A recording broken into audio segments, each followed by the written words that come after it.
মন্দিরের ডোনেশনে কলেজ চলছে, তাই সেখানে মুসলিম ছাত্রছাত্রীরা পড়বে কেন?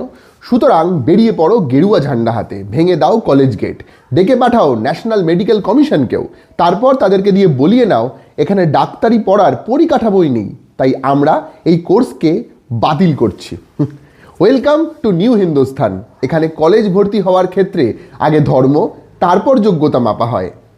ভাগ্যিস আরএসএস এর বারবরন্ত হওয়ার আগেই পড়াশুনোটা শেষ করেছিলাম, নইলে তো নাস্তিক হওয়ার কারণে কলেজের মুখই দেখা হতো না। Shri Mata Vaishno Devi institute of medical excellence, যেখানে 2025-26 বর্ষে 50 জন ছাত্রছাত্রী পড়ার সুযোগ পায় এমবিবিএস পড়ার জন্য। তাদের মধ্যে 42 জনই ধর্মে মুসলমান। তারা ভর্তিও হয়ে যায়, কিন্তু তালিকা দেখে চোখ কপালে ওঠে কিছু সাহি হিন্দুর। কিছু হিন্দুত্ববাদী সংগঠনের লোকজন এসে হঠাৎই বিক্ষোভ দেখায় কলেজ গেটে। ভাঙচুর, আগুন লাগানো চলে গোটা দিন ধরে। বিজেপির জম্মু কাশ্মীর শাখাও লেফটেন্যান্ট গভর্নর মনোজ সিনহার কাছে গিয়ে স্মারকলিপি জমা দেয় এই ব্যাপারে।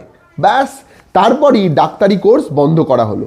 মজার ব্যাপার দেখুন, এই 42 জন মুসলমান পড়ুয়ার পাশাপাশি 7 জন হিন্দু এবং 1 জন শিখেরও পড়াশুনো লাটে উঠল এই ঘটনায়, যারা প্রত্যেকে নিট পরীক্ষার মতো পরীক্ষা পাশ করে ডাক্তারি পড়তে চেয়েছিল, কিন্তু তাদের ভবিষ্যৎ নষ্ট করে উল্লাস করলো এই হিন্দুত্ববাদীরা, বিলি করলো মিষ্টিও। আর একটা খবর দিই, এই কলেজ চালানোর পুরো খরচ কিন্তু মন্দির কর্তৃপক্ষ দেয় না, সঙ্গে জম্মু কাশ্মীরের সরকারও এই কলেজে পড়াশোনার জন্য কন্ট্রিবিউট করে। টাকা আসে ইউজিসির থেকেও।